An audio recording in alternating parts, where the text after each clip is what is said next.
The beginning. In the beginning, God created the heavens and the earth.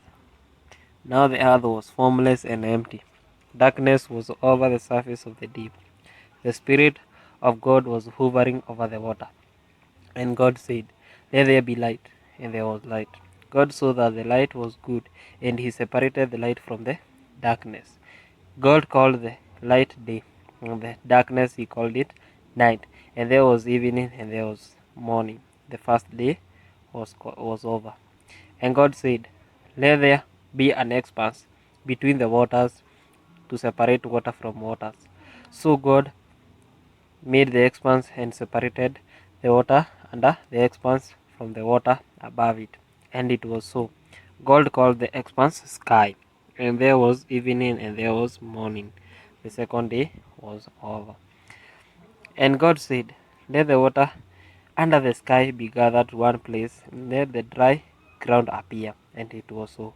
God called the dry ground land, and the gathered waters he called seas, and God saw that it was good.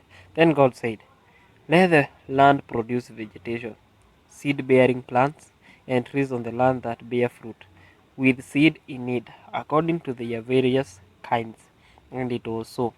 The land produced vegetation, plants bearing seed according to their kinds, and trees bearing fruit with seed in it according to their kinds.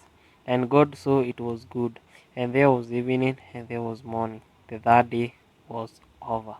And God said, "Let there be lights in the expanse of the sky to separate the day from the night, and let them serve as signs to mark the seasons and the days and years, and let them be lights in the expanse of the sky to give light on the great lights, the greater light to govern the day, and the lesser light to govern the night."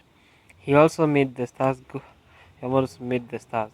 God set them in the expanse of the sky to give light on the earth, to govern the day and the night, and to separate light from the darkness. And God saw that it was good. And there was evening, and there was morning. The fourth day was over.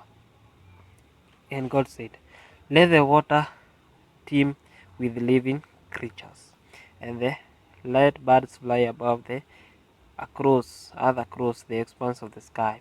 So God created the great creatures of the sea, and every living and moving things with which the water teems, according to their own kinds, and every winged bird according to its own kind. And God saw that it was good. God blessed them and said, "Be fruitful and increase in number, and fill the waters in the sea, and let the bird increase on the earth." And there was evening and there was morning. The fifth day was over.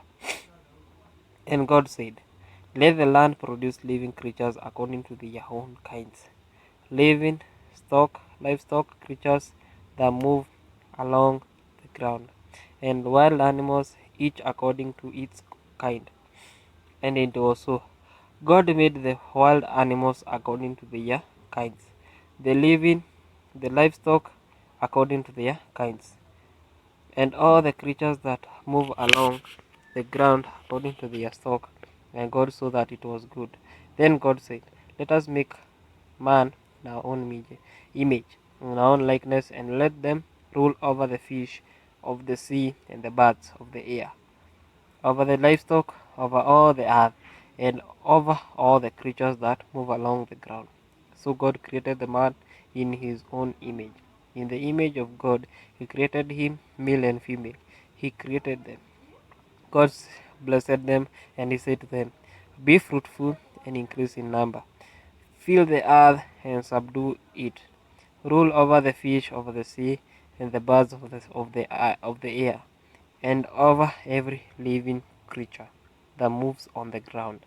Then God said, "I give you every seed bearing plant on the face of the whole earth, and every tree that has fruit with seed in it. They will be yours for food, and to all the beasts of the earth, and all the birds of the air, and all the creatures that move on the ground." Evening everything that was breathen of life in it. I give every green plant for you. And it was so. God saw all that he had made, and it was very good. And there was evening, and there was morning. The sixth day was over. Thus the heavens were completed in all their vast array. By the seventh day, God had finished the work he had been doing. So on the seventh day he rested from all his work, and God blessed the seventh day and made it holy, because on it he rested from all the work he that of creating that he had done.